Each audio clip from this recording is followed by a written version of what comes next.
প্রিয় চাষি ভাইরা, আমরা একটা আধুনিক চাষ দেখতে পাচ্ছি।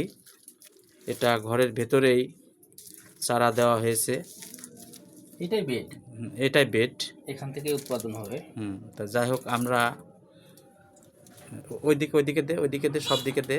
তো আপনারা দেখেন, আমি নাম না বললে হয়তো আপনারা কেউ বুঝতে পারবেন না এটা কি। তো আমি আপনাদের নাম অবশ্যই বলবো। তার আগে নিচের দিকে ধরো। আপনারা দেখতে পাচ্ছেন সারিবদ্ধভাবে সুন্দরভাবে বেড আকারে।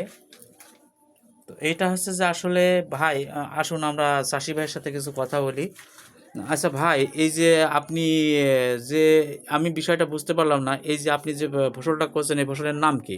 এইটা হচ্ছে যশোর অঞ্চলের কৃষি সম্প্রসারণ অধিদপ্তরের একটা উদ্যোগে উচ্চ মূল্যের সবজি, ঔষধি সবজি আর কি, উচ্চ মূল্যে ঔষধি সবজির যে প্রজেক্ট ছিল, সেই প্রজেক্টটি থেকে আমাকে বিনামূল্যে এই মাশরুমের স্পঞ্জগুলো দিয়েছে। এবং এই এরে কেন্দ্র করে আমরা অলরেডি ট্রায়াল চলছে। যদি বাণিজ্যিকভাবে আমরা এগোতে পারি তাহলে আর্থিকভাবে সচ্ছল হওয়া যাবে এবং নতুন প্রজন্মের কাছে নতুন করে কোনো চাষাবাদের মানে রিপ্লাই শুরু করছি আমরা, এবং দেখা যাক কতদূর কি হয়।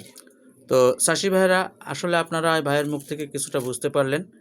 এটা এক কথায় মাশরুম, যেটা আমাদের গ্রামাঞ্চলে চাষটা খুবই কম। তবে আমরা এরকম উদ্যোক্তা যদি প্রত্যেকটা গ্রামে দু একজন করে পাই, তাহলে অবশ্যই আমাদের এই চাষে গ্রামের কৃষকরা উদ্বুদ্ধ হবে এবং তারাও এই চাষের প্রতি আগ্রহ হবে। আসলে এই চাষটি অত্যন্ত গুরুত্বপূর্ণ এবং অর্থনৈতিক স্বাবলম্বী হওয়ার একটা মাধ্যম। আপনারা সবাই এই চাষটি করবেন। দেখেন কিভাবে স্প্রে করা হচ্ছে, এটা ভিজানো হচ্ছে গাছটাকে তাজা রাখার জন্য। তো আপনারা সবাই এই চাষটা করতে পারেন, এতে করে আপনারা আর্থিকভাবে স্বাবলম্বী হবেন। আজকের মতো এই পর্যন্তই। আপনারা সবাই ভালো থাকবেন, সুস্থ থাকবেন, এই আশাবাদ ব্যক্ত করে আজকের মতো এখানে শেষ করছি। ধন্যবাদ সবাইকে।